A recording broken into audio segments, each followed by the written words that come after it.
ముందుగా స్టవ్ మీద పెనం పెట్టుకొని పచ్చిరొక్కలు వేసుకొని బాగా వేగిన తర్వాత పక్కకు తీసుకోవాలి.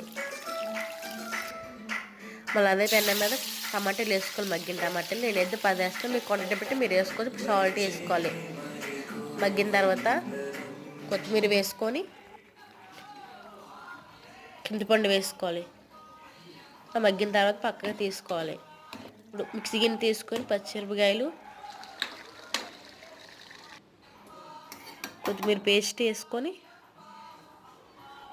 అల్లం వెల్లుల్లిపాయ కొంచెం సాల్ట్ వేసుకొని మిక్సీ పట్టుకోవాలి. ఇప్పుడు తాలింపుకి కరివేపాకు, ఎండుమిరపకాయ, పోపు గింజలు